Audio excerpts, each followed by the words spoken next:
Amém, abençoados. Vamos dar continuidade, ao nosso Instituto Bíblico nesse mês de julho. E a gente está estudando sobre bibliologia.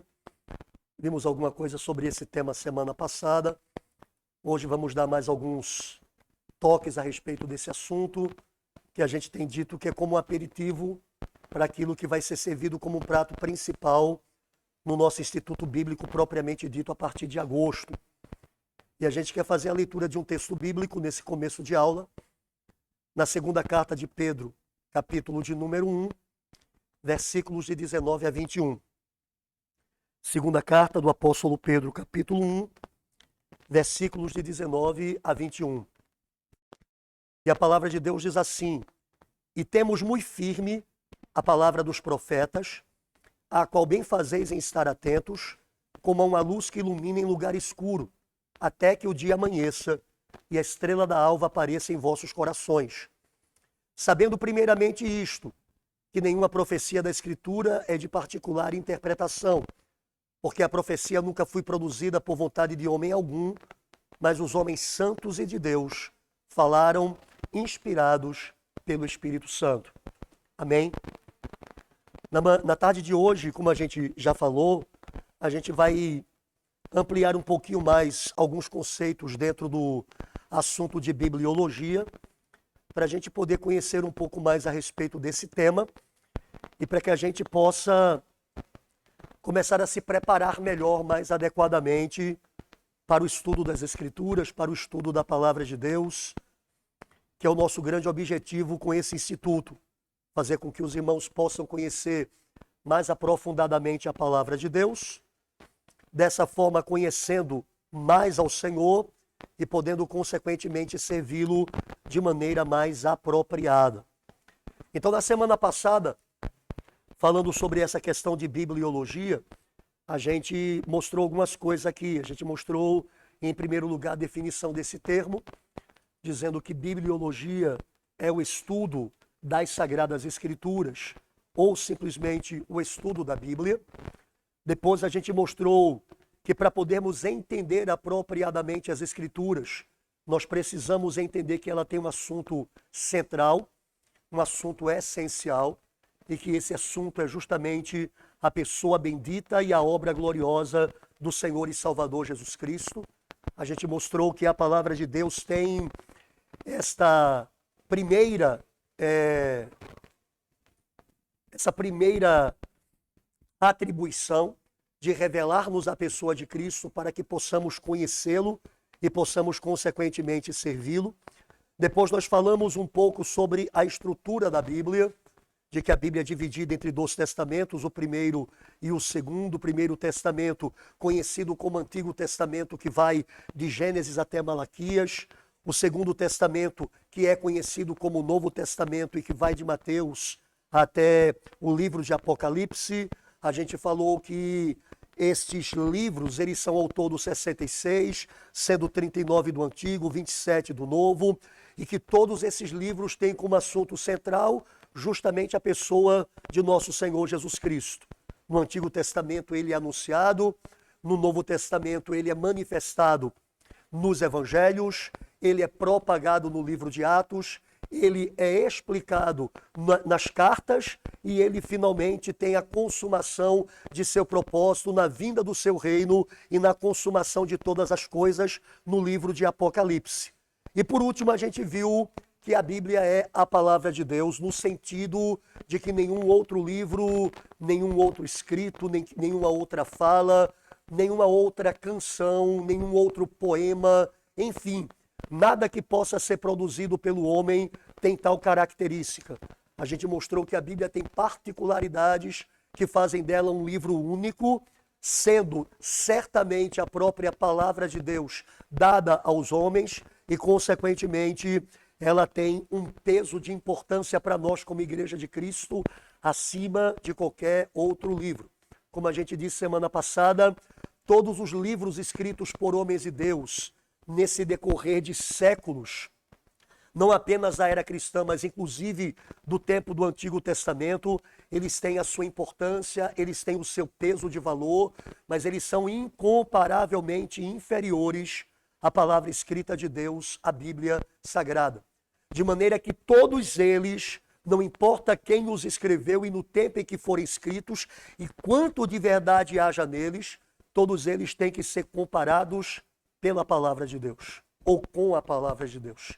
Enquanto a palavra de Deus basta-se, explica-se a si mesma e é suficiente na questão de fé e prática para todo aquele que professa fé no Senhor Jesus e que, consequentemente, é um discípulo do Deus vivo. Então, não existe nada que já tenha sido feito pelo homem ou que ainda possa ser feito pelo homem que se compare em valor, em peso, em importância, em termos de vida espiritual, de revelação de Deus, do que a palavra do Senhor escrita, a Bíblia Sagrada.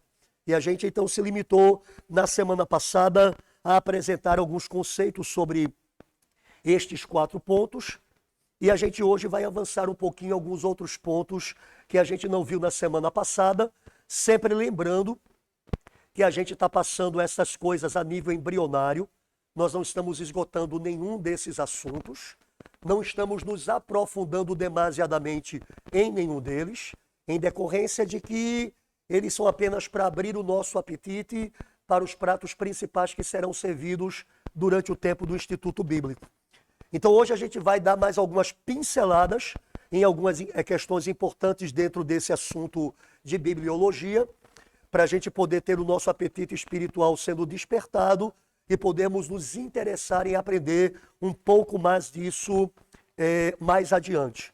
Então vamos falar um pouco sobre a questão da revelação e da inspiração, que foram instrumentos utilizados por Deus para compor a sua palavra escrita através de homens. A gente viu no texto que a gente leu aqui em 2 de Pedro, que nenhuma profecia nunca foi produzida por vontade de homem algum. Ou seja, não foram os escritores bíblicos que tiveram a iniciativa de escrever os livros que eles escreveram. Não partiu de Moisés, nem de Josué, nem de Samuel, nem de Isaías, Jeremias, Davi, Ezequiel, Daniel, nem de Mateus, Marcos, Lucas, João, Tiago, Judas. Não partiu de nenhum destes homens a iniciativa de escrever o que eles escreveram. Mas a Bíblia diz que estes homens santos de Deus falaram inspirados pelo Espírito Santo. Ou seja, eles foram guiados pelo Espírito do Senhor a escreverem o que eles escreveram e da forma como eles escreveram. E a gente então precisa entender o que seja inspiração dentro da composição das Sagradas Escrituras, o que seja revelação dentro desse mesmo âmbito, para a gente poder entender como foi que essa palavra foi produzida e, consequentemente, como ela chegou até nós. A gente disse semana passada, falando sobre a estrutura da Bíblia, que cerca de 40 homens foram usados por Deus para escrever esse livro num período de tempo de cerca de 16 séculos, de 1.600 anos. O primeiro desses escritores foi Moisés e o último deles foi João, o evangelista que escreveu o livro de Apocalipse. E a gente disse que esses 40 escritores, em sua maioria, viveram em épocas diferentes, em locais diferentes, em situações culturais, sociais, políticas, econômicas, bem diferentes uns dos outros, tendo as mais diferentes funções trabalhistas, não se conhecendo pessoalmente e, na sua grande maioria, um não tendo lido o que o outro escreveu. Mas, mesmo assim, a gente tem este apanhado de 66 livros, conhecido como Bíblia. A gente disse que a palavra Bíblia, ela vem do latim biblos, que significa um conjunto de livros, é a raiz da nossa palavra portuguesa biblioteca, porque a Bíblia é um único volume, mas tem 66 livros dentro dela, é um apanhado de livros, e estes livros, todos eles foram escritos por estas pessoas dentro dessas diferenças de tempo, de lugar, de cultura, de trabalho, bem diferentes uns dos outros, sem um ter lido, na grande maioria das vezes, o que o outro escreveu, e mesmo assim, como a gente mostrou, tendo uma harmonia, uma familiaridade, uma unidade, que somente aquilo que a própria palavra diz dela mesma pode explicar. A Bíblia é a palavra de Deus, de modo que ela tem, de fato, cerca de 40 escritores, mas apenas um autor. Ela tem cerca de 40 escrivões, mas apenas um que foi o mentor de todo esse trabalho literário para que a gente hoje tivesse essa palavra a nosso dispor para podermos conhecer a Deus e podermos servi-lo de maneira que lhe agrade. É por isso que Pedro ele vai ressaltar isso. Nenhuma profecia nunca foi produzida por vontade de homem algum. Nunca partiu de nenhum daqueles 40 escritores essa iniciativa ou esse desejo de compor o que eles compuseram. Mas, diz Pedro, os homens santos de Deus falaram inspirados pelo Espírito Santo. Por isso é importante a gente saber como foi que Deus utilizou tanto a revelação como a inspiração para poder compor a palavra através dos homens que ele usou, de modo que a palavra de Deus pudesse chegar a nós hoje e a gente pudesse tê-la, lê-la, meditar nela e, consequentemente, conhecer a Deus por meio dela e fazer a vontade do Senhor. Então vamos falar um pouquinho sobre revelação e inspiração. Primeiro sobre a questão de revelação. A palavra revelação vem do grego apocalipsis ou apocalipsis e significa literalmente o ato de desvendar alguma coisa oculta para que ela possa ser vista e reconhecida como ela é. Eu vou repetir. A palavra revelação significa literalmente o ato de desvendar alguma coisa oculta para que ela possa ser vista e reconhecida como ela é. A palavra revelação, ela significa tirar o véu, tirar a cortina que está encobrindo uma verdade da vista de alguém, para que aquela verdade por trás da cortina, para que aquela verdade por trás do véu, ela seja consequentemente vista e entendida. Amém? É isso que significa revelação. É por isso que o salmista Davi, no Salmo de número 119, ele vai dizer: tira de sobre os meus olhos o véu para que eu possa compreender as maravilhas da tua palavra, né? Ele pede para que o Senhor retire o véu de sobre os seus olhos, para que ele possa compreender as maravilhas da sua palavra. Na segunda carta do apóstolo Paulo aos Coríntios, capítulo de número 3, a gente tem um texto que nos explica bem o que seja essa questão de revelação, conforme esse significado que a gente acabou de ler que essa palavra tem. Capítulo de número 3, de 2 aos Coríntios, versículo de número 13 até o verso de número 16. A palavra de Deus diz assim: e não somos como Moisés, que punha o véu sobre a sua face, para que os filhos de Israel não olhassem firmemente para o fim daquilo que era transitório. Mas os seus sentidos foram endurecidos, porque até hoje o mesmo véu está por levantar na lição do Velho Testamento, o qual foi por Cristo abolido. E até hoje, quando é lido Moisés, o véu está posto sobre o coração deles. Mas, quando se converterem ao Senhor, então o véu se tirará. Amém? A palavra do Senhor diz através do apóstolo Paulo que quando Moisés desceu do Monte Sinai, o seu rosto estava resplandecendo. Mas Moisés percebeu que com o passar do tempo, aquela resplandecência ia diminuindo.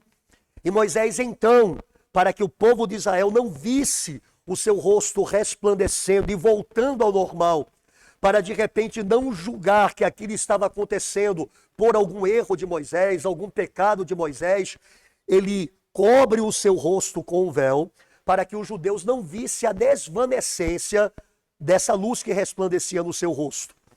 O apóstolo Paulo mostra que isso era um símbolo na própria face de Moisés do que aconteceria com a lei. Que a lei teria o seu valor, a lei teria o seu tempo, a lei teria o seu trabalho, mas a lei não era perfeita, a lei não era para sempre, que a lei era o preparativo para algo maior, que era justamente a revelação de Cristo, a manifestação de Cristo, e consequentemente a lei desvaneceria, para que Cristo viesse e para que aquilo que era apenas uma sombra, na linguagem de Paulo, viesse consequentemente em realidade. O apóstolo Paulo diz que o Antigo Testamento é como uma sombra, mas Cristo é a realidade. E quando a realidade vem, não há mais necessidade da sombra. Então aquilo que acontecia no rosto de Moisés era o próprio Deus mostrando em figura ao povo de Israel que aquela lei que Moisés trazia do Monte Sinai, ela teria o seu tempo, ela teria o seu valor, ela teria a sua importância, mas ela não era a coisa principal. Ela era, como o próprio Paulo disse em Gálatas, um aio, um tutor, que prepararia o mundo, e em especial o povo de Israel, para o verdadeiro amo, para o verdadeiro dono da casa.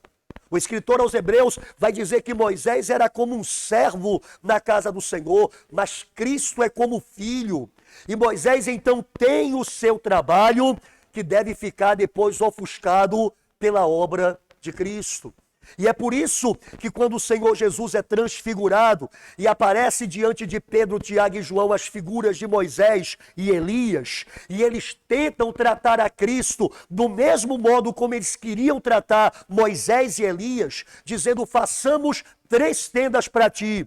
Uma para ti, uma para Moisés e outra para Elias. Era o mesmo tratamento, era o mesmo nível, mas o próprio Deus trata de resolver isso. E ele brada do céu, dizendo: este é o meu filho amado, em quem me comprazo, a ele ouvi. Isso tem um significado muito especial. Moisés era o símbolo maior da lei. Elias era o símbolo maior dos profetas. O Antigo Testamento, ele era conhecido pelo judeu da época de Cristo como a lei e os profetas, ou a lei, os salmos e os profetas. Mas aí, quando aqueles apóstolos tentam colocar Jesus no mesmo nível da lei, que é Moisés, e dos profetas, que é Elias, o próprio Deus coloca as coisas em seu devido lugar e diz: este é o meu filho amado, em quem me comprazo, a ele ouvi. E então, o apóstolo Paulo, tomando essa experiência de Moisés, que era uma figura do que Deus faria, fazendo a lei ter o seu tempo e depois, na plenitude dos tempos, vindo Cristo estabelecer o propósito de Deus plenamente revelado, plenamente conhecido, o apóstolo Paulo usa essa figura para mostrar que o povo de Israel ficou endurecido para não compreender a transitoriedade da lei e a necessidade da obra que Cristo veio fazer. E Paulo diz: ainda hoje, quando eles leem Moisés, um véu está posto sobre seus rostos. Ou seja, eles leem a palavra, os judeus especificamente. Paulo está se referindo aos judeus do tempo de Cristo, mas ainda hoje é assim. Um judeu ortodoxo, ele lê a Torá, ele lê o Antigo Testamento, ele lê a lei e os profetas, mas ele não consegue perceber que aquilo que ele está lendo aponta para uma pessoa que já veio, e ele continua esperando pelo Messias. Ele continua esperando pelo Cristo. Paulo diz que isso é porque, quando ele lê, um véu está posto sobre os seus rostos. Ele consegue entender a letra, ele consegue entender o sentido histórico, cultural, enfim, tudo que estiver envolvido naquele escrito, mas ele não consegue entender que aquele escrito tem um propósito maior, que é o de revelar o Messias, Cristo Jesus, o Senhor, que já veio, morreu na cruz do Calvário e é o Salvador de todo aquele que nele crê. Paulo diz que todas as vezes que um judeu lê Moisés, tem um véu sobre o seu rosto, para que ele não veja Cristo. O Senhor Jesus acusou os fariseus de sua época. Ele disse: vocês examinam as Escrituras, porque vocês cuidam ter nelas a vida eterna, e são elas que testificam de mim. Mas vocês não querem vir a mim para terem vida. Ou seja, eles leem as Escrituras, mas há um véu impedindo que eles vejam Cristo em sua glória. Vejam Cristo naquilo que de fato ele é e, consequentemente, se rendam a ele. E Paulo termina dizendo: mas quando se converterem ao Senhor, então o véu se tirará. Ou seja, Cristo é revelado. Cristo é conhecido. E Cristo, consequentemente, passa a ser servido. O apóstolo Paulo sabia bem do que ele estava falando. Paulo passou exatamente por esse processo como um duro e zeloso fariseu que ele era. Paulo disse que quanto à lei ele era irrepreensível. Quanto à religião ele era fariseu de fariseus. Ele era alguém que se destacava pelo zelo em sua religiosidade. E ele também não cria em Cristo. E ele também, quando lia a lei de Moisés, ele não conseguia enxergar como aquilo apontava para aquele homem de Nazaré que havia morrido há algum tempo atrás, que havia morrido como maldito e que agora era pregado por alguns como se fosse o Messias, como se fosse a salvação de Israel. E então, convicto de que aquele Jesus de Nazaré era um falsário, e de que aquele caminho seguido pelos seus discípulos era uma heresia, esse homem pega a carta das principais autoridades judaicas para perseguir, prender e torturar cristãos para que estes negassem a sua fé ou para que acontecesse com eles o que aconteceu com Estevão. Eles morressem por blasfêmia. E a palavra de Deus mostra que quando este fariseu ele está indo para Damasco com este fim, o Senhor aparece a ele, naquele momento o véu é tirado. Naquele momento, o que ele não conseguia ver, ele vê. Naquele momento, o que ele não conseguia entender, ele entende. Aquela voz lhe diz: Saulo, Saulo, por que me persegues? E ele pergunta: quem és tu, Senhor? E ele responde: eu sou Jesus, a quem tu persegues. E automaticamente aquele homem passa de um perseguidor a um servo, ao dizer: o que queres que eu faça? O véu foi rasgado, o véu foi rompido. E por isso Paulo, de cadeira, de experiência, ele vai dizer, quando um judeu lê, Moisés tem um véu diante dele. Mas quando ele se converte, o véu é tirado. E é isso que significa revelação. É isso que significa revelação.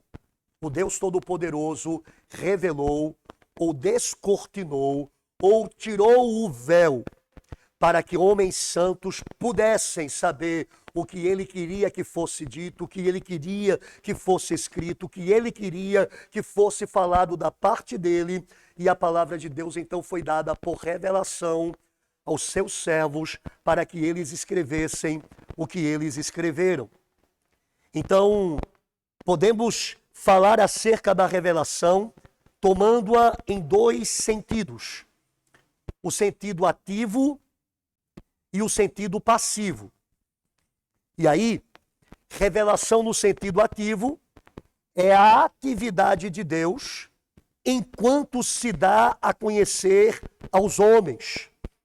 Ou seja, a revelação no sentido ativo significa Deus se revelando aos homens para que os homens possam conhecê-lo, para que os homens possam entendê-lo e para que os homens possam servi-lo.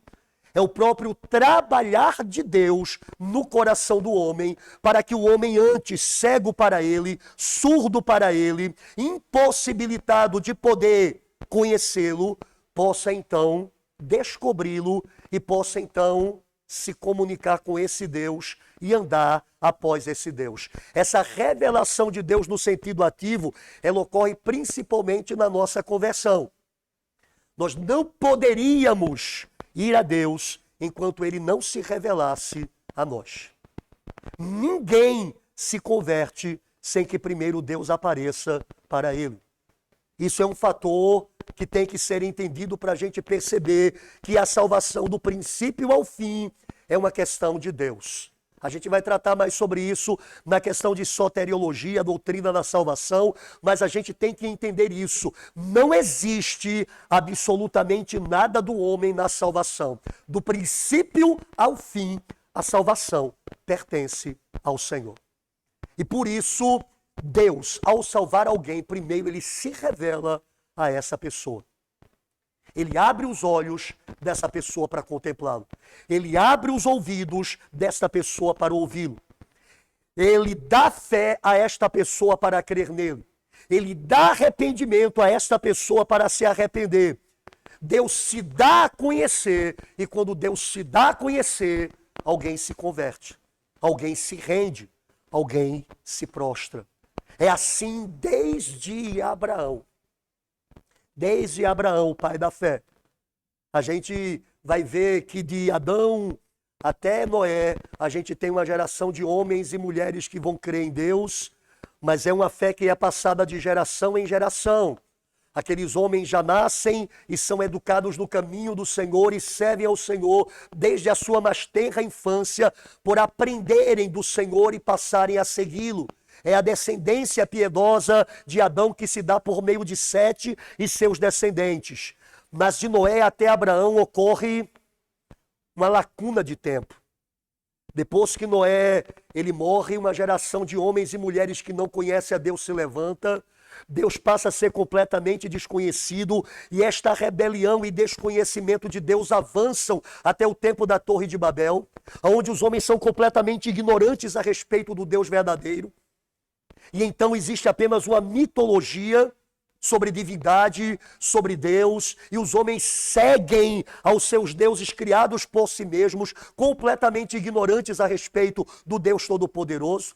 Depois vem a confusão das línguas, os homens são espalhados pela face da terra com suas crendices, superstições e conhecimentos completamente inadequados a respeito da divindade. E é quando o mundo está completamente ignorante sobre Deus que Estevão vai dar a sua versão, inspirada pelo Espírito Santo, sobre a conversão de Abraão. A gente conhece a conversão de Abraão lá em Gênesis 12. A Bíblia diz que Deus, ele vem a Abraão e diz: sai da tua terra, da tua parentela e da casa do teu pai e vai para a terra que eu te mostrarei. Mas o discurso de Estevão, em Atos 7, Estevão diz: o Deus da glória apareceu a Abraão. E quando o Deus da glória aparece, Abraão se converte. E então Abraão pode ouvir a voz que diz: sai da tua terra, da tua parentela e da casa do teu pai e vai para a terra que eu te mostrarei. Ninguém se converte sem que Deus primeiro se revele. E é por isso que Abraão é o pai de todos os que creem, porque desde Abraão a conversão é exatamente isso. Deus se revela por meio da sua palavra pregada, e aí ele dilata o nosso coração, ele nos dá vida, para que a gente possa ver ele, ouvir ele, crer nele, se arrepender dos nossos pecados, confessar a ele e entregar a nossa vida a ele. É isso que se chama regeneração. É um pacote todo inclusivo de ações divinas que nos tiram da morte para a vida, das trevas para a luz, do poder de Satanás para Deus. E por isso todo aquele que está em Cristo é uma nova criação. Não é alguém que mudou de religião, é alguém que estava morto e reviveu. Estava perdido e foi achado. E Deus, quando faz isso, é impossível que alguém não se converta. É por isso, irmãos, que revelação no seu sentido ativo é a atividade de Deus, enquanto se dá a conhecer aos homens. E na nossa experiência, isso se dá principalmente na nossa conversão. Ali Deus se dá a conhecer de uma forma tão dramática que gera uma crise na nossa vida, e essa crise nos faz sair da inimizade de Deus para nos tornarmos filhos de Deus. A gente deixa de ser filhos da desobediência, filhos da ira, filhos espirituais do diabo, e a gente se torna família de Deus, porque Deus, o Deus da glória, aparece para a gente e muda a nossa sorte. Amém? E a revelação no sentido passivo é o próprio conhecimento que é comunicado aos homens a partir do momento em que o Senhor se revela para nós de maneira especial. O Senhor então começa a se revelar através principalmente da sua palavra escrita. É na medida que a gente vai lendo a palavra com temor, com oração, querendo de fato, como disse Jesus, temer a Deus, conhecer a Deus, que Deus vai se dando a conhecer, que Deus vai se revelando para nós em seus atributos, em seu caráter, em sua vontade, aquilo que Ele quer, aquilo que Ele não quer. E a gente vai gradativamente conhecendo a Deus à medida que o conhecimento de Deus passa a ser revelado a nós pelo seu Santo Espírito, mediante a sua palavra. Então, a revelação, que é esse descortinar, é o ato de desvendar alguma coisa oculta, ela acontece principalmente nesses dois sentidos. O sentido ativo, de Deus vindo e se revelando pessoalmente a nós, e o sentido passivo, que é o próprio conhecimento que posteriormente a gente vai adquirindo de Deus, na medida que vai crescendo na graça e no conhecimento do Senhor. Amém? Depois nós temos a questão do que seja inspiração. A palavra inspiração significa normalmente uma influência sobrenatural do Espírito de Deus sobre os autores bíblicos, garantindo que aquilo que escreveram era precisamente o que Deus pretendia que eles escrevessem para a transmissão da verdade divina, podendo por isso dizerem-se realmente inspirados ou theopneustos, ou literalmente soprados por Deus. A palavra theopneustos, theo que significa Deus, e pneustos que significa soprados, vem de pneuma, que significa vento ou sopro. Essa palavra significa literalmente ser soprado por Deus, e essa palavra é a palavra que é traduzida como inspiração. É a palavra que Pedro usa nesse texto que a gente leu, é a palavra que o apóstolo Paulo usa em 2 Timóteo capítulo 3, verso 16, que a gente leu semana passada. Toda escritura é divinamente inspirada. Aqui Pedro diz, antes, homens santos falaram da parte de Deus inspirados por ele. Essa palavra inspirado significa soprados por Deus. E no tempo em que Paulo e Pedro usaram essa palavra era utilizada como um barco à vela, que tinha o vento soprando sobre a vela para que esse barco pudesse se mover na direção do timoneiro. Então, quando a palavra de Deus diz que a Escritura é inspirada por Deus, ela quer dizer que Deus soprou sobre os autores da Escritura os seus pensamentos e palavras, exatamente conforme ele queria que acontecesse, para que esses homens falassem da parte de Deus, movidos pelo Espírito Santo, e nós tivéssemos de fato uma palavra que, embora escrita por homens, foi escrita sob a influência, sob a direção, a inspeção, a coordenação, a coordenação do Espírito Santo do Senhor.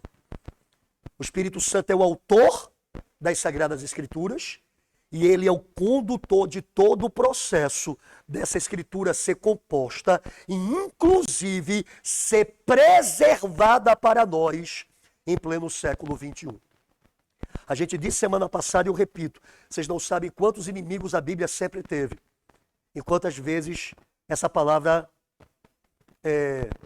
não passou de ser destruída, escapou de ser destruída por homens maus que a odiavam, que queriam eliminá-la de sobre a terra, minar a sua verdade, minar o seu conteúdo, minar a sua consistência.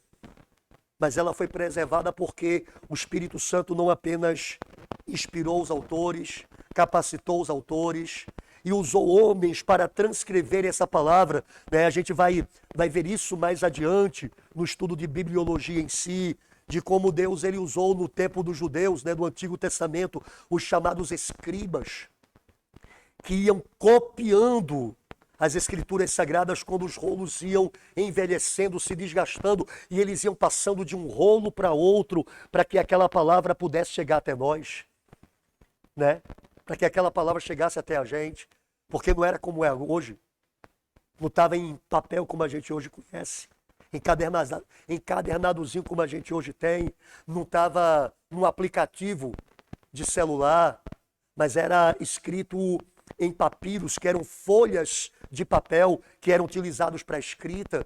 e aqueles papiros iam se desgastando com o tempo, e aí os escribas eram aqueles que iam examinando todos os dias as escrituras para ver se estava havendo algum desgaste, e quando estava havendo, eles já transcreviam para outro papiro, e isso foi feito por séculos, séculos, séculos e séculos, né? Moisés viveu cerca de 3.500 anos antes de Cristo. Isso significa que de Moisés até o tempo do Novo Testamento, até João, foram cerca de 3.500 anos, 3.600 anos, né, da palavra sendo transcrita. E aí, irmãos, a gente tem esse tipo de situação feita pela própria coordenação de Deus para que a palavra do Senhor chegasse até nós, chegasse até a gente, e a gente pudesse ter esse livro, tudo sob o trabalho glorioso do Espírito, porque Ele quer se dar a conhecer a nós. E a gente deve louvar a Deus por isso, por termos a palavra escrita de Deus, né? E podemos ter acesso ao conhecimento de Deus e andar após Ele. Então entenda, os homens que escreveram a Bíblia, eles foram diretamente, expressamente guiados por Deus para que isso fosse feito. E é por isso que a Bíblia, como a gente já disse, é a palavra de Deus no sentido que mais absolutamente nada pode ser classificado como a palavra de Deus. A gente pode ouvir uma mensagem, como a gente ouviu hoje pela manhã na escola dominical, e a gente pode dizer, Deus falou comigo, mas entenda, isso não pode ter o peso que tem as Escrituras Sagradas. E a gente só pode dizer que o peso daquela mensagem é Deus falando conosco, enquanto aquela mensagem está exatamente em conformidade com o que está escrito na palavra de Deus. De maneira que não existe ninguém mais que possa dizer ser usado por Deus como os escritores da Bíblia Sagrada, porque eles de fato foram usados por Deus numa categoria acima de qualquer outro ser humano. E a gente que hoje prega a palavra, que escreve sobre a palavra, que ensina a palavra, só pode ser dito de nós que a gente fala por Deus exatamente porque a gente está falando de acordo com as Escrituras. Porque se a gente não falar de acordo com as Escrituras, não tem valor algum. É tão sério isso que Paulo, escrevendo aos Gálatas, ele vai dizer, ainda que um de nós, se referindo aos apóstolos, ou um anjo de Deus, vos fale outro evangelho, além do que já está posto, que seja anátema, que seja maldito. Veja, Paulo, ele deveria ser um reconhecido porta-voz de Deus enquanto falasse sob a autoridade desse evangelho. Mas se Paulo, mesmo com o título de apóstolo, ele falasse outra coisa contrária ao evangelho, ele deixaria de ser um porta-voz de Deus para ser um maldito. Um anjo, que literalmente significa um mensageiro de Deus. A palavra anjo vem de angelus, que significa mensageiro de Deus. Se ele falar, segundo esse evangelho, ele é um porta-voz de Deus. Se ele, sendo anjo, falar algo contrário a esse evangelho, ele é maldito, ele é um anjo caído, ele é um porta-voz do inferno. Então entenda, ninguém tem sobre si tal grau de ser usado por Deus como os escritores do Antigo e do Novo Testamento. Porque estes foram diretamente soprados ou inspirados por Deus para escrever exatamente o que Deus queria que fosse escrito para se revelar aos homens, de modo que nenhum outro tem tal condição. E, consequentemente, a gente tem que baixar a bola diante das Escrituras, né? A gente tem que parar de sonhar em receber de Deus novas revelações. Não, eu queria que Deus me desse uma nova revelação para a igreja desse tempo. Isso é um desejo maligno, isso é um desejo maldito. Nós só precisamos ser fiéis ao que Deus já revelou. Nós só precisamos ser fiéis ao que Deus já deu a conhecer de si mesmo, porque certamente isso é tudo o que precisamos para servi-lo e para glorificá-lo. É por isso que Lutero, quando convertido, disse em sua época, eu tenho aliança com Deus, que Ele não me dê visões, que Ele não me dê revelações, que Ele não me mande anjos, que Ele não me dê sonhos. Eu me conformo em ter a sua palavra escrita e andar após ela, porque isso é tudo o que eu preciso para a vida e para a piedade. E todas as vezes, irmãos, que a gente sai desse padrão, que é o padrão legítimo da palavra, a gente se coloca à mercê de espíritos enganadores. É por isso que precisamos da simplicidade das Escrituras. Precisamos da simplicidade do que Deus quis passar para a gente. Amém? Então não existe, irmãos, não existe. Eu disse semana passada e repito, eu tenho uns 500 volumes na minha biblioteca. Admiro demais alguns homens que estão ali. Alguns eu sou realmente, assim, admirador de verdade, por causa da vida, por causa da maneira como foram usados por Deus e como deixaram um legado para a igreja do Senhor. Mas todos estes homens são verificados por mim de acordo com as Escrituras. Todos eles. Eu não leio nenhum deles com a guarda baixa. Eu não leio nenhum deles dizendo assim, agora eu vou ler coisas que de fato vêm direto de Deus para a minha vida e eu posso dizer amém para todas elas. Eu leio todos eles com o espírito vigilante. Comparando coisas espirituais com espirituais. A gente tem que fazer isso com tudo. Se a gente lê um livro, a gente compara coisas espirituais com espirituais. Se a gente ouve um cântico cristão, a gente compara coisas espirituais com espirituais. Se a gente vê algum suposto dom espiritual, a gente compara coisas espirituais com espirituais. Irmãos, tudo tem que passar por essa peneira aqui, ó. E essa peneira, ela é extremamente exigente. É aquela peneira fina, né? É aquela peneira fina.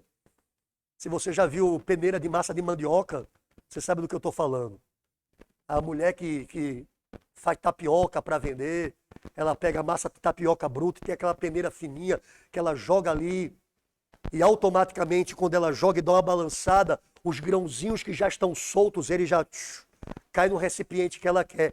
Mas fica um monte de grão emboloado. Aí ela vai, ó, amassando, até que aqueles bolos de massa se tornem pó e sejam capazes de passar pela peneira. E só o que passa pela peneira é que pode ser usado para não emboloar a massa. Isso aqui é a peneira, irmãos, para todo assunto espiritual. Todo ele, livros, músicas, pregação. Vai me ouvir pregar, está me ouvindo hoje ensinar aqui sobre isso? Compare coisas espirituais com espirituais. É a nossa responsabilidade. E eu sempre digo isso, irmão, faça isso, pelo amor de Deus, em relação a mim. Porque se eu disser alguma besteira, você me corrige. Você chega para mim e diz, pastor, o senhor disse isso, mas é assim. Né? Eu agora mesmo falei um número que eu acho que eu fui extremamente impreciso, de dizer que de Moisés para Cristo foram 3.500 anos. Eu acho que foi bem menos do que isso.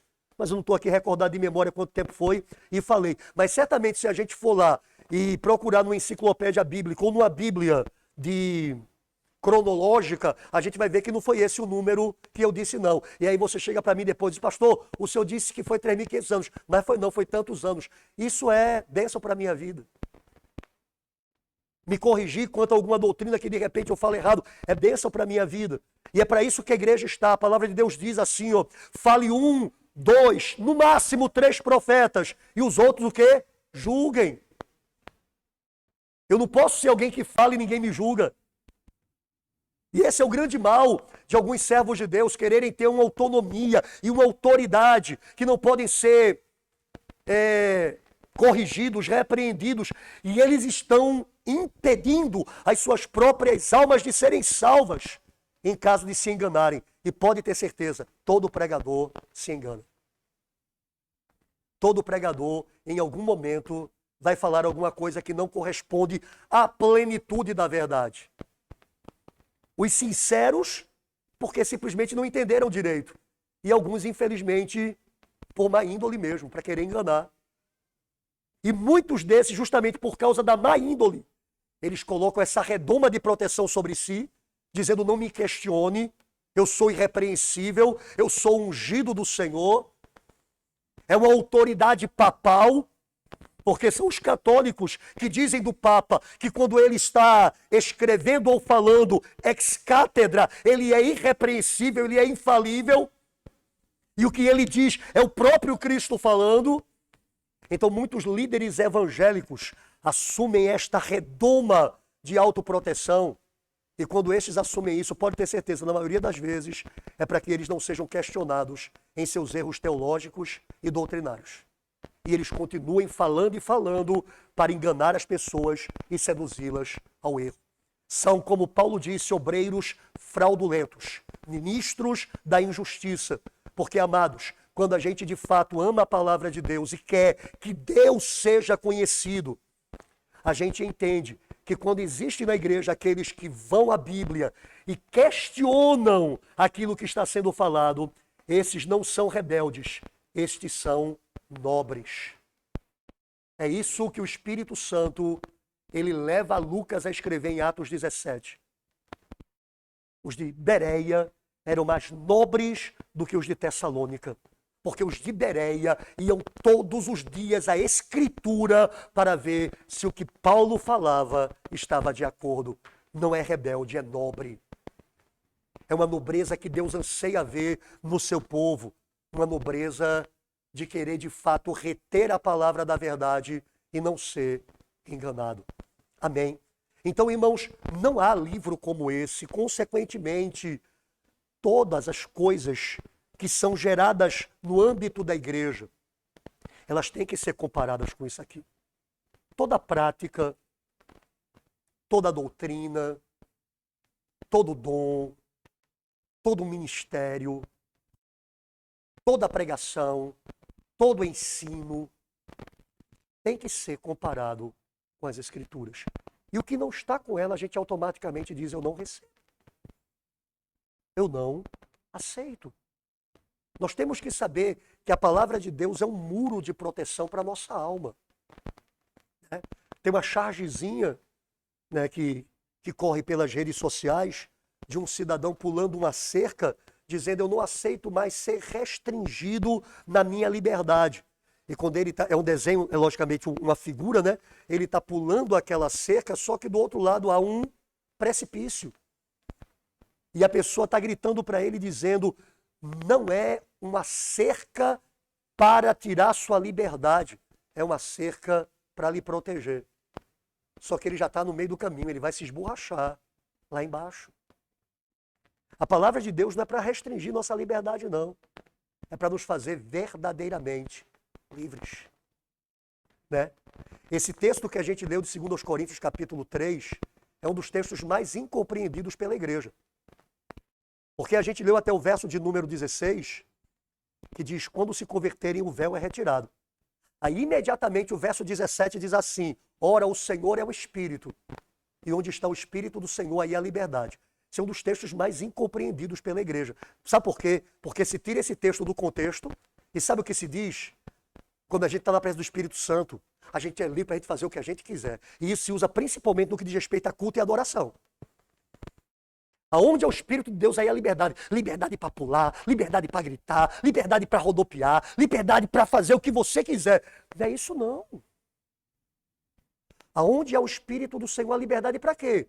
Para que aquele véu que antes havia e que impedia a nossa visão do Cordeiro, ele não exista mais e nós sejamos livres para contemplar o Senhor e servi-lo em novidade de vida. Texto, um contexto. A Bíblia, como a gente disse, se autoexplica.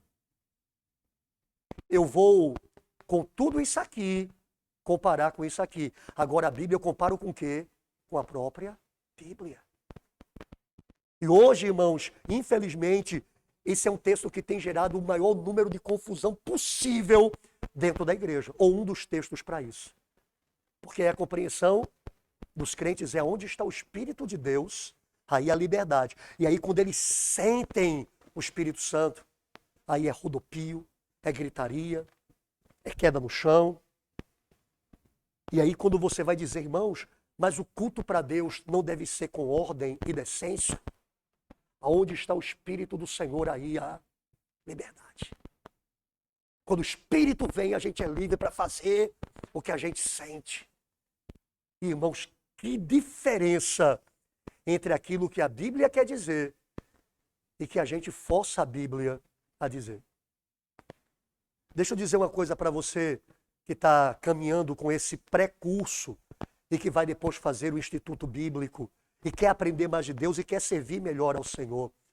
A grande finalidade da gente no estudo das Escrituras não é extrair da Bíblia o que a gente quer que a Bíblia diga, mas é aprender a entender o que Deus quer dizer através da sua palavra e então ser apenas um transmissor disso. O pastor John MacArthur, ele diz que um crente que prega a palavra não é um mestre cuca criando pratos, ele é apenas um garçom servindo o prato que já está pronto. Se nós não entendermos isso, nós iremos querer ser originais, querer ser aqueles que inventaram a roda, que descobriram a mais nova doutrina, a mais nova revelação, o mais novo caminho pela qual a igreja deve andar, irmãos. Nós nada mais seremos do que tolos, nos desviando da verdade e nos tornando instrumentos de Satanás. Porque isso é tudo o que nós devemos ser. O mestre Cook é Deus, ele já preparou um menu glorioso para que a gente se alimente das mais finas iguarias celestiais, que são não apenas saborosas, mas extremamente saudáveis, sem contraindicações. A gente só tem que ir servindo ao povo de Deus, tais pratos. Mas a gente, infelizmente, não se contenta com o papel de garçom, de mordomo. A gente quer ter um papel, né, de originalidade, de criar prato. Não, eu estou cansado de ser apenas aquele que vende. Eu quero ter o meu próprio nome num desses pratos aí. A gente tem anseio por esse tipo de glória e Deus não divide a sua glória com ninguém. Por isso, irmãos, aquietemos o nosso coração. Tenhamos um desejo sincero de aprender de Deus pela sua palavra, para consequentemente sermos fiéis a Ele, segundo o que ela nos encaminha a ser, e assim andarmos em novidade de vida. Bora avançar aqui um pouquinho. Teorias falsas sobre a inspiração da Bíblia. Para a gente poder valorizar a teoria verdadeira, a gente poder entender qual é a teoria verdadeira sobre a inspiração da Bíblia, a gente precisa entender que existem também teorias falsas. E essas teorias falsas existem desde que o livro de Deus começou a ser composto, desde que o livro de Deus começou a ser formado. São velhas teorias, velhas heresias que continuam em voga nos tempos atuais, porque o escritor de Eclesiastes disse que tudo que foi um dia será e tudo que é um dia já foi. Não tem nada novo debaixo do sol. Isso é uma máxima verdadeira. A gente tem visto muita coisa, mas apenas com nomes e roupagens diferentes de velhas práticas. Nada tem de novidade no mundo, nada. De modo que a gente vive um ciclo de repetições de experiências que vão apenas adquirindo novas formas, novos nomes, novas filosofias, mas sempre arraigadas numa essência que não muda. Então, algumas dessas inspirações falsas. A primeira, a inspiração natural. Segundo essa teoria, não há nenhum elemento sobrenatural na produção da Bíblia. A Bíblia teria sido escrita por grandes homens que frequentemente erraram ao expressar o que eles pensavam sobre Deus. Ou seja, segundo a concepção da inspiração natural, a Bíblia nada mais é do que um escrito meramente humano, através de homens capazes de escrever, e que, consequentemente, no afã de escrever sobre Deus, acertaram em algumas coisas e erraram sobre outras tantas. E, consequentemente, a Bíblia não tem nenhum ponto de sobrenaturalidade, mas é apenas um livro de ordem natural, como são as obras de Shakespeare, como são as obras de Cervantes, como são as obras de Machado de Assis, ou de qualquer outro escritor, seja estrangeiro ou nacional. É apenas um livro natural, composto por uma mente natural. Tem valores, tem importância, tem peso, mas não é de forma alguma a palavra de Deus. E infelizmente, irmãos, esse tipo de teoria, ela acontece inclusive dentro de igrejas ditas cristãs. Essa teoria, inclusive, ela dá margem a uma forma de entender a palavra de Deus, né? Eu coloquei inclusive essa questão, apesar de não ter mencionado essas diferenças na semana passada, mas numa das questões de fixação, quando eu disse, quando dizemos que a Bíblia é verbalmente, plenamente inspirada de Deus, nós queremos dizer que, primeira opção, não sei se foi nessa ordem, mas vou dar as opções, a Bíblia é a palavra de Deus. A Bíblia contém a palavra de Deus. Está aqui, ó. Inspiração natural. A Bíblia contém esses homens, por serem homens naturais, que escreveram um livro natural sobre o que eles pensavam sobre Deus. Eles então vão acertar em alguma coisa e errar em outras. E, consequentemente, na Bíblia, segundo essa concepção, a Bíblia contém a palavra de Deus. Vai ter coisas na Bíblia que são a palavra de Deus. E outras são meras ideias humanas, meros relatos históricos, meros mitos, ficções. Então, essa questão aqui, ela invalida completamente a palavra de Deus conforme nós cremos que ela seja. Se a gente acreditar na inspiração natural, e repito, há dentro da igreja aqueles que creem na concepção, na inspiração natural da Bíblia, consequentemente a gente perde todo o norte. Porque como a gente disse, né? Se contém, mas não é. O que é e o que não é? Aí fica ao gosto do freguês. Fica ao gosto do cliente. Então, se a gente lê lá, a palavra de Deus diz, né, que Deus abomina o orgulho, a gente pode dizer, não, mas isso aqui não é a palavra de Deus, isso aqui é o pensamento do autor sobre a palavra, porque a gente não quer abrir mão do orgulho. Mas quando a gente lê assim, que Deus dá ao homem o dom de prosperar, a gente, não, isso aqui é de Deus para a minha vida. Aí fica ao gosto do cliente. Aí você, de novo, tem um menu, só que aí você vai ser aquele que vai dizer assim, eu gosto disso, e isso é de Deus para a minha vida, já isso aqui eu não concordo, eu não creio que isso seja de Deus para a minha vida. Cai completamente o nosso ponto de referência. Completamente. Então, irmãos, há na igreja esses três conceitos, que vão ter como raiz esses tipos de conceitos sobre o tipo de inspiração. A Bíblia é a palavra de Deus, é como a gente crê, e a gente vai mais tarde mostrar o tipo de inspiração que classifica isso, mas há o tipo de pensamento que diz a Bíblia contém a palavra de Deus, tem coisa que é e tem coisa que não é, ou a Bíblia se torna, essa aqui é boa mesmo, a Bíblia se torna.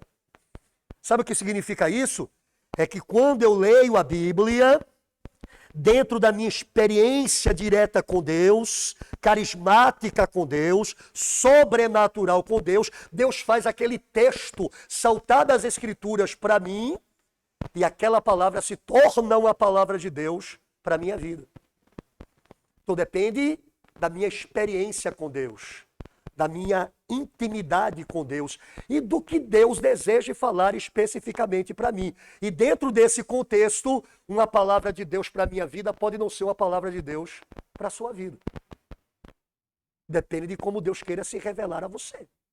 A palavra, ela se torna, a Bíblia se torna a palavra de Deus dentro das mais diferentes experiências de cada cristão. Isso também está no seio da igreja moderna. Está no seio da igreja. Crentes que leem a Bíblia procurando um grau de sobrenaturalidade espiritual e emocional que faça com que determinado texto pule para o coração e aquilo se torne uma palavra de Deus para nós. Tem até uns termos, né, bem interessantes, né, que são usados por alguns pregadores e teólogos, que é o termo logos e o termo rema. O Evandro deve conhecer bem isso, né? O logos é a palavra geral de Deus, é a Bíblia Sagrada, é a palavra dita por Deus. Mas o rema é a palavra específica de Deus para uma pessoa, numa determinada situação, numa determinada ocasião. E embora haja um grau de verdade nisso, quando isso é tomado de forma, digamos, extravagante, isso nos leva exatamente para essa questão de que a Bíblia, ela não é, mas ela se torna a palavra de Deus dentro dessa experiência de Deus transformar logos em rema. Uma palavra geral numa palavra específica. Então, enquanto Deus não fizer isso comigo, aquela palavra que eu li não tem nenhum sentido para a minha vida, somente aquilo que Deus falar especificamente. Aí você já imagina o tipo de coisa que Deus fala para essas pessoas, né? É só coisa que é para a nossa prosperidade, é só coisa para o nosso bem-estar, é só coisa para a gente crescer e prosperar e vencer, mas aquelas coisas que Deus confronta, a gente diz, não, Deus não falou comigo nesse texto, não. Deus não falou comigo nessa passagem, não. Aqui na Bíblia, mas Deus não falou comigo. E assim a gente vai vendo como o engano ele se estabelece no seio da cristandade e como a gente vai sendo, se não vigiarmos, levados de um lado para o outro por todo o vento de doutrina.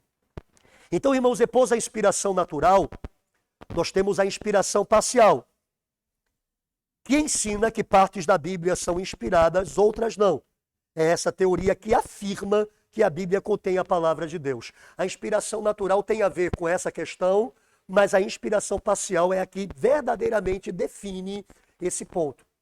A inspiração parcial, ela determina que há partes específicas da Bíblia que são inspiradas por Deus e outras partes específicas que não são inspiradas por Deus.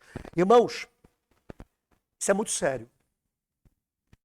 Eu conheço um ministério, familiares da minha esposa, né, fazem parte desse ministério, em que os propagadores da doutrina que eles pregam e defendem dizem que nós só devemos ouvir o evangelho proclamado pelo apóstolo Paulo. Porque o apóstolo Paulo é aquele que foi levantado por Deus para proclamar o evangelho em graça para os gentios, ou seja, para o povo que não é judeu, que somos nós. Então, o que tem validade para nós em termos de palavra revelada são apenas os escritos de Paulo, de Romanos até a carta aos Hebreus, que eles creem que também foi escrita pelo apóstolo Paulo. Eles chegam ao ponto de dizer que até as próprias palavras de Cristo nos evangelhos não devem ser levadas em consideração. Em consequência que Cristo, quando falou nos evangelhos, era um judeu vivendo sob a lei.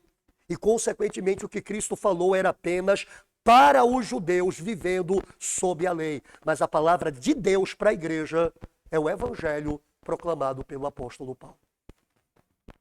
E o que é interessante é que esses cabras, quando eles querem enfatizar algumas coisas, eles não têm a mínima vergonha de ir em Pedro, de ir em Tiago, de ir em Judas, de ir em Mateus, Marcos, Lucas e João, para pegar o que eles queiram, desde que estejam de acordo com o que eles queiram dizer. Mas se estes escritores disserem alguma coisa que eles não concordam, eles dizem, não, isso não é para a igreja, isso aqui era para os judeus, para a igreja de Israel, para nós é o que Paulo diz. Descarados, desonestos. Porque, irmãos, isso é terrível. E repito, as pessoas bebem dessas fontes e chamam isso de graça, é o evangelho da graça. Paulo é que falou sobre a graça plena, irmãos, a Bíblia inteira fala sobre graça plena. De Gênesis a Apocalipse. Gênesis, aliás, Antigo Testamento ainda em flor, ainda em botão, no Novo Testamento como uma flor desabrochada, mas entende, está tudo lá. Porque a graça de Deus não é uma coisa, é uma pessoa. Ela é Cristo. O João vai dizer, de sua plenitude temos nós todos recebido graça sobre graça. E Cristo é descrito desde Gênesis até Apocalipse. Então não há um único livro da Bíblia onde a graça não esteja sendo revelada. Onde a graça não esteja sendo manifestada. Meu Deus, será que nós não conseguimos ver graça na experiência de Jonas? Jonas querendo matar um povo e Deus querendo salvar aquele povo. Será que nós não vemos graça na experiência de Batseba? Na experiência de Davi com Batseba? Na experiência de Ruth, que era uma moabita, que estava fora da nação de Israel? Será que nós não conseguimos enxergar graça em Raabe, que era uma prostituta pagã, sendo convertida ao Deus de Israel e se tornando parte da genealogia de Cristo? Graça sobre graça, sendo desenvolvida em botão, em flor, até chegar à plenitude dos tempos e vir em pessoa. Da sua plenitude, da sua totalidade, temos todos recebido graça sobre graça. A graça revelada em Mateus, em Marcos, Lucas, João, em Atos, nas epístolas de Pedro, de João, de Judas, de Tiago, no Apocalipse, em toda a Escritura a graça é revelada, mas esses doutores da lei querem dizer que a Bíblia Sagrada não é plenamente revelada por Deus, não pelo menos para nós. Ela teve a revelação de Deus para o povo de Israel e tem a revelação de Deus para nós. E para nós especificamente tem que ser os escritos de Paulo, porque Paulo é o verdadeiro expositor da graça para os gentios. Então, quer conhecer a vontade de Deus, só leia Paulo. Mas eles não têm vergonha de quando quiserem enfatizar algum ponto, ir em Mateus, ir em Marcos, ir em Lucas. E por aí vai. O meu sogro falando sobre essa questão, né? Infelizmente está ainda bebendo dessa fonte. Ele disse que o batismo nas águas não é mais para nós hoje. Porque todos nós estamos batizados em Cristo e, consequentemente, nós não temos que nos batizar. E aí, Jesus conversando com ele, tentando mostrar que não era assim, ela pegou, pediu para eu falar com ele. E ele disse, Jesus, ele só falou em batismo nos evangelhos, falando para o povo de Israel e não para a igreja. E eu disse, e o apóstolo Paulo, que vocês tanto defendem, que foi batizado nas águas e que batizou nas águas o carcereiro de Filipos e que disse na carta aos Coríntios que batizou algumas famílias, o que vocês dizem dele? Ele disse, não vou pedir para o senhor falar com o meu pastor, porque ele explica, senão eu não quero falar com o seu pastor, eu quero apenas lhe mostrar que o que o senhor crê não tem base nas Escrituras, nem mesmo naquele que vocês dizem seguir, que é Paulo. Mas, infelizmente, irmãos, as pessoas acabam se prendendo àquilo que os homens falam sem comparar coisas espirituais com espirituais. E, consequentemente, vem o engano. Vem o engano. O engano não vem de qualquer jeito, ele vem porque a gente dá lugar a ele. Né? Então entenda isso. Inspiração parcial é um veneno e ela destrói completamente o nosso ponto de referência quanto à nossa vida de fé. A Bíblia contém, então o que é que é? É o que Paulo escreveu? É o que Jesus escreveu? É o que Jesus escreveu em determinado tempo? É o que ele falou, aliás, é o que Jesus falou antes de morrer ou o que ele falou depois de morrer? É o que ele falou em determinado tempo do seu ministério, enfim. O que é que a gente tem que credibilizar como sendo a palavra de Deus? E simplesmente cada um vai definir aquilo que deve se crer de acordo com a sua preferência. Mas nós precisamos entender que toda a palavra de Deus, toda a Escritura é inspirada por Deus. Ainda uma outra inspiração falsa, ou outro conceito de inspiração falsa, que é a inspiração conceitual. Essa teoria diz que os pensamentos da Escritura são inspirados, mas as exatas palavras usadas não são.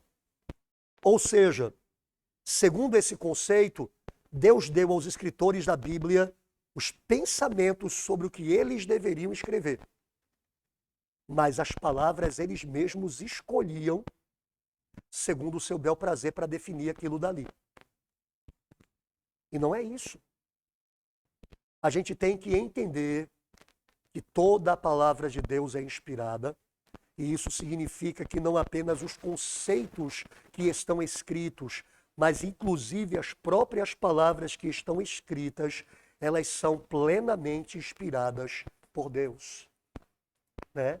Deus não deu apenas pensamentos que deveriam ser desenvolvidos pela ideia humana, mas ele deu a estes homens pensamentos e palavras que deveriam ser escritos como o Senhor queria para que ele fosse glorificado.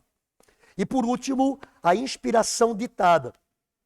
É a teoria que declara que os escritores passivamente registraram as palavras de Deus sem qualquer participação de seus próprios estilos ou peculiaridades. Ou seja, se a teoria da inspiração conceitual é um extremo, a teoria da inspiração ditada é outro extremo. Na inspiração conceitual, Deus apenas inspira os pensamentos e o autor coloca esses pensamentos de forma escrita, segundo o que ele quiser escrever. Na questão da inspiração ditada, Deus, como alguém que está mandando uma pessoa escrever um ditado, a gente fez muito isso na escola, vai simplesmente dizendo, escreva assim, e a pessoa simplesmente ia escrevendo exatamente o que Deus queria que fosse escrito, conforme procedia da boca de Deus. E isso é muito mais parecido com a psicografia de Chico Xavier, né? Chico Xavier, quando psicografava, ele recebia uma entidade, e essa entidade o levava a escrever ipsis literis, aquilo que queria que ele escrevesse. Tanto é que Chico Xavier tem um monte de livro escrito, mas nenhuma das coisas que ele escreveu tem a assinatura dele. Geralmente é de um espírito de luz chamado Emmanuel, que incorporava nele e fazia ele escrever literalmente o que queria que ele escrevesse. E tanto é que ele escrevia com a mão sobre os olhos, para mostrar que não era ele que queria escrever aquilo, mas estava apenas sendo um instrumento para escrever isso. Nós temos que saber que as escrituras não foram compostas desse jeito. Deus não encarnou nos seus servos e tomou a mente deles e tomou as suas faculdades para fazê-los escrever literalmente o que ele queria. Mas como diz a palavra, ele soprou sobre eles seus pensamentos e palavras para que eles escrevessem aquilo que precisava ser escrito sem que Deus violentasse as suas particularidades, sem que Deus violentasse a sua maneira de ser, de agir e de pensar. Então entenda, essa é a maneira como nós cremos que Deus ele se revela através da Escritura Sagrada. E aí a gente chega ao ponto do que a gente crê como inspiração da Bíblia, que é a teoria da inspiração plenária, e que significa que todas as partes da Bíblia são igualmente inspiradas. Os escritores foram capacitados pela cooperação vital e contínua do Espírito Santo.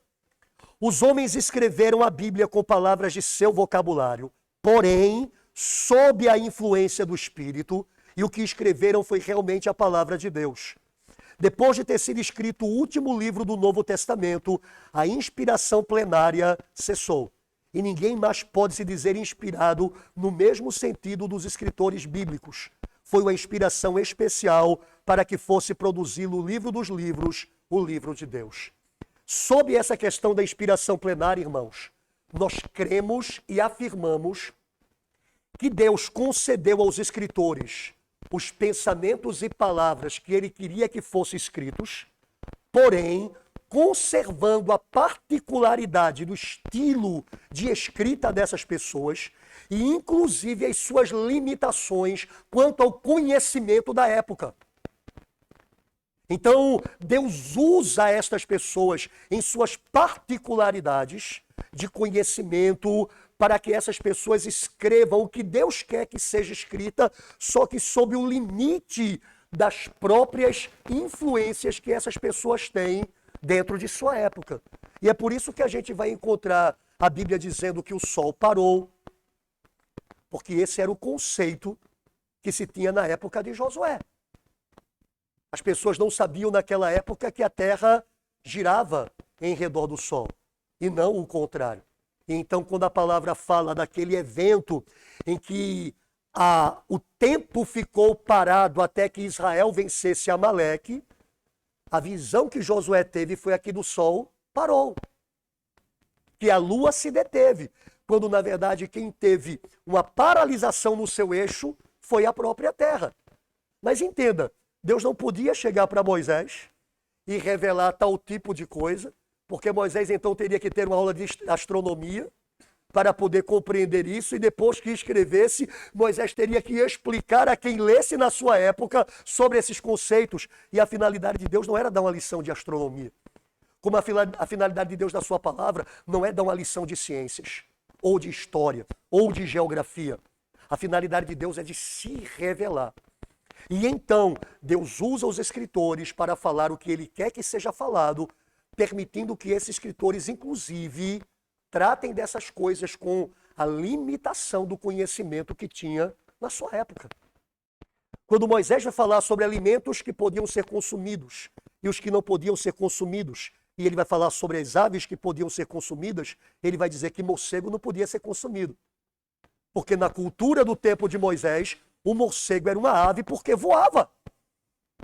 E esse era o conceito de ave naquela época. Deus então não vai dizer para Moisés, Moisés, coloca morcego na parte de mamífero. Porque morcego, apesar de voar, é um mamífero, porque morcego não tem pena, porque morcego não põe ovo, porque morcego não tem bico. Morcego é um mamífero. Porque morcego toma leite quando é criança, porque morcego nasce de uma gestação como qualquer mamífero. Então tira o morcego daí, aí Moisés teria que primeiro ser ensinado por Deus e depois teria que ensinar ao povo de Israel sobre isso. E repito, Deus não estava preocupado em dar uma aula de ciência. Deus estava preocupado em se revelar para o seu povo. E é por isso que a gente vai encontrar esse tipo de situação na Bíblia que de forma alguma classifica isso como erro. Apenas classifica isso como uma linguagem da cultura, uma linguagem da época que a gente precisa compreender e entender que o próprio Deus respeitou esse tipo de conhecimento dos escritores para que a palavra dele fosse gerada e nós, consequentemente, tivéssemos hoje essa palavra de forma gloriosa para a nossa vida. Amém? A palavra de Deus, só para a gente terminar, ela foi composta tanto por revelação como por inspiração.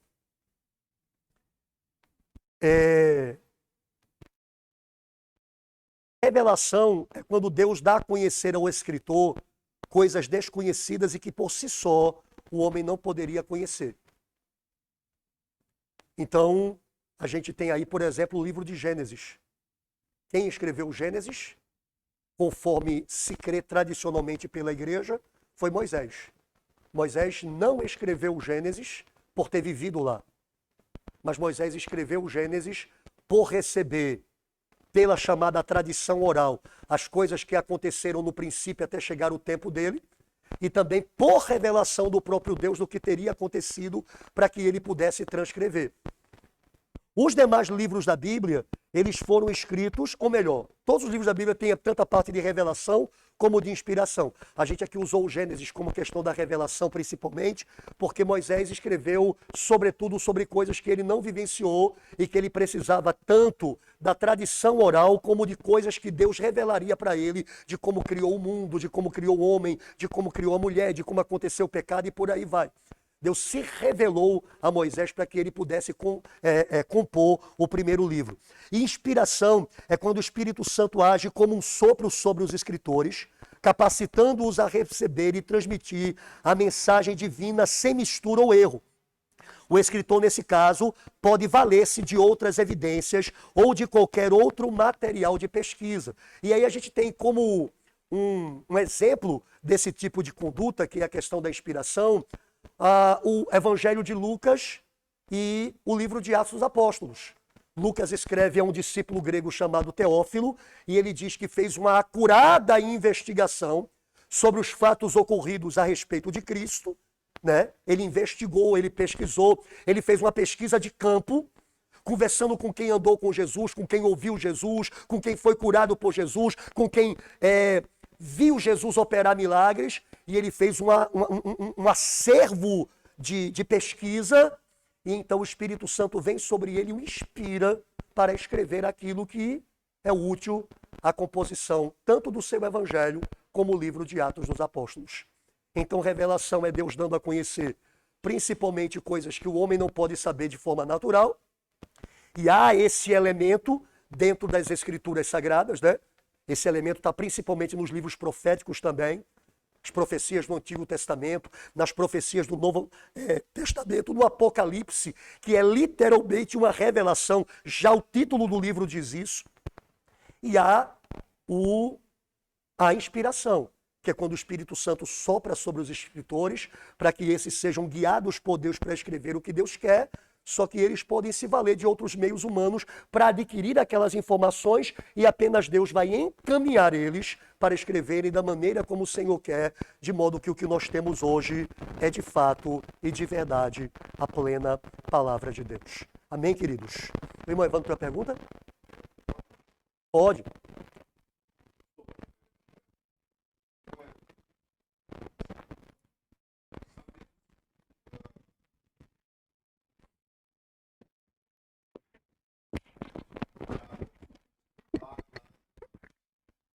Sim. André, deixa eu pedir para o senhor repetir a pergunta. Deixa eu só levar. Só para a gente ter o.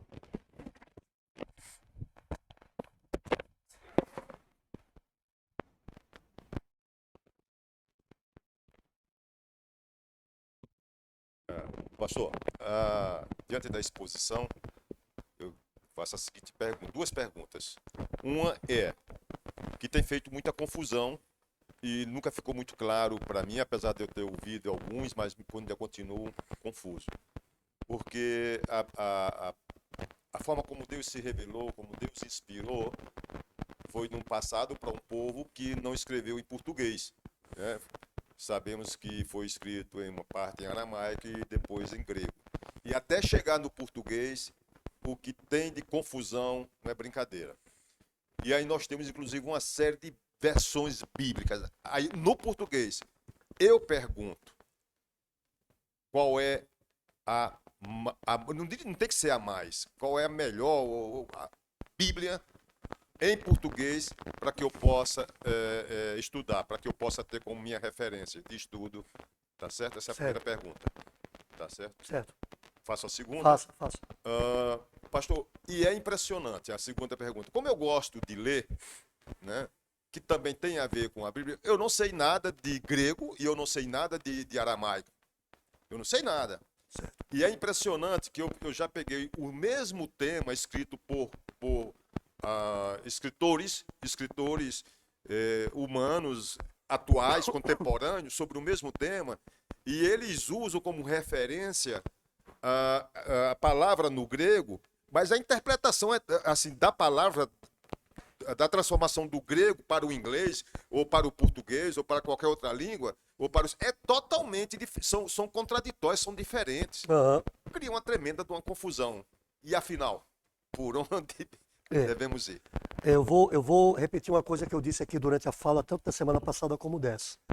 É que o Senhor Deus, ele não apenas quis se revelar através de uma palavra escrita que a gente conhece hoje como Bíblia, mas ele trabalhou e trabalha desde a compilação original desses escritos até a preservação desses escritos e a chegada para nós hoje, né? Os teólogos, eles dizem que a palavra inspirada por Deus e a palavra infalível e inerrante de Deus está principalmente naquilo que a gente conhece como sendo os autógrafos originais. Ou seja, o que Paulo escreveu é a palavra infalível e inerrante de Deus.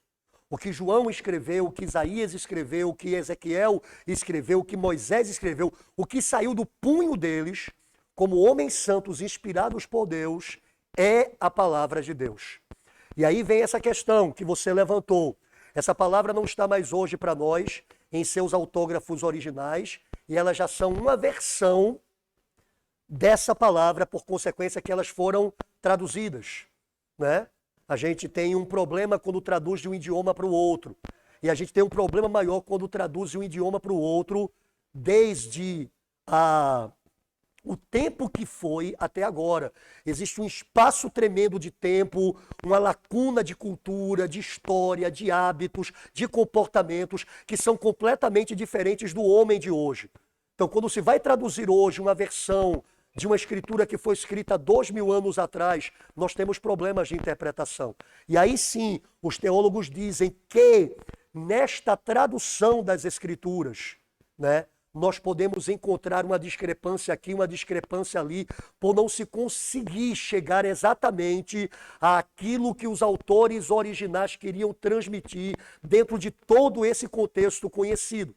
E é em decorrência destas dificuldades que a gente tem diversas versões para poder justamente haver uma proximidade daquilo que é mais verídico de acordo com a mensagem original do escritor.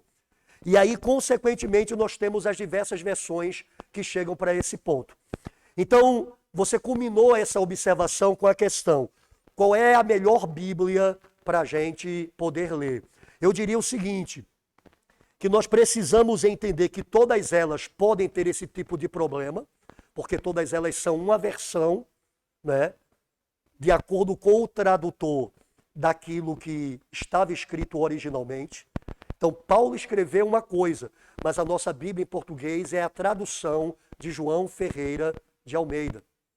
Nós temos em inglês a tradução de King James, ou do Rei Tiago. Nós temos em espanhol a tradução Reina Valera.